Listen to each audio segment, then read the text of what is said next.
that I think through the leadership of Governor Rell, through the tenacity and leadership of the Republican caucuses in Hartford, we have been able to address and help mitigate some of the economic impact within the state of Connecticut, which has allowed us to be in a much better place than many other states in the country.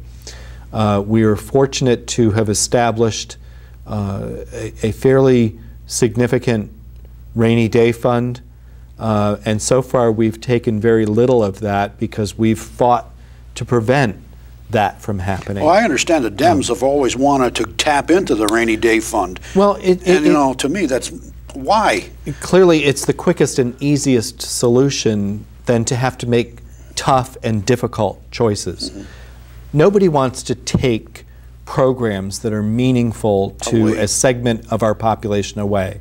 But truth be told, over the years, we've built this very bloated governmental process at the state level, which, you know, it doesn't mean that you're picking on any one particular area that matters to certain people. What it means is that in an overall basis, this state cannot afford to sustain the levels of governmental programs that have been put in place over the years, which is more a matter of preference than need. Mm-hmm. And I give great credit to Governor Rell for focusing on that, making that statement, and starting the structural process of creating a new 2-year budget that would go into effect on July 1st, all at the same time that we're facing the great challenges of mitigating a growing deficit within the current year's budget. It's never an easy challenge. This year is the greatest challenge that we've faced thus far. And it is through the governor's initiative that 3 times we've gone into session to do another mitigation plan to help address the growing deficit. With all of that having taken place, we have not raised taxes.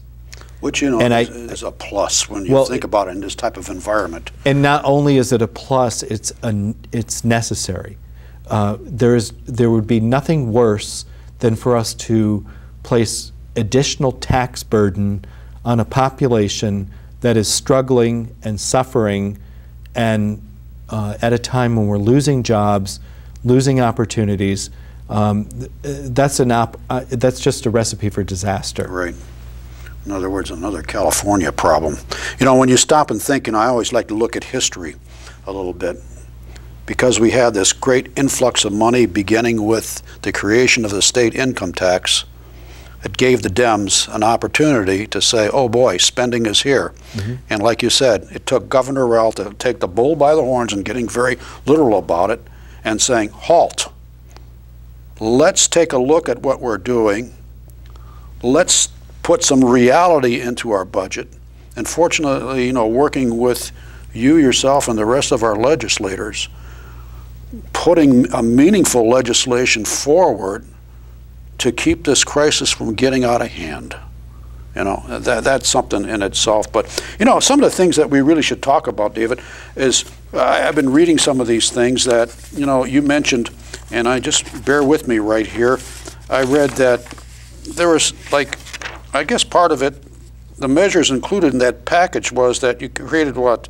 There were no cuts in state aid to cities and towns, correct, so far? That is true. So far. There have been a number of proposals that have entered the system, mm-hmm. Probably more so at a committee level,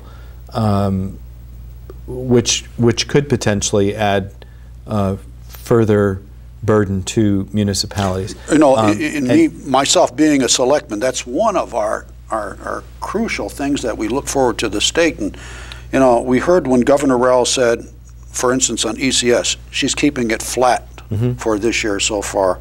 And I understood that there was also a movement by the opposition to cut special ed. And that was reversed, fortunately, for, you know, the legislative efforts put forth by our side. Mm-hmm. So, you know, this is always a concern to us on a municipal level, and fortunately we've got people like you up there saying, hey, you know, we've got real people out there that are going to suffer. Well, the harsh truth is that for years we have been advocating reduction of state mandates on municipalities, a revision to the education cost-sharing formula that would make it much more fair and equitable to all communities. Mm-hmm. A lot of things that would really benefit the local property tax payer. And to me, it's a fundamental philosophy that it is our responsibility to do as much as we can and all that we can to reduce that impact as best as we can. Mm-hmm. Obviously, the more bloated the state budget and their expenditures is, the more burden it's going to place on individuals, businesses, corporations, municipalities, school systems.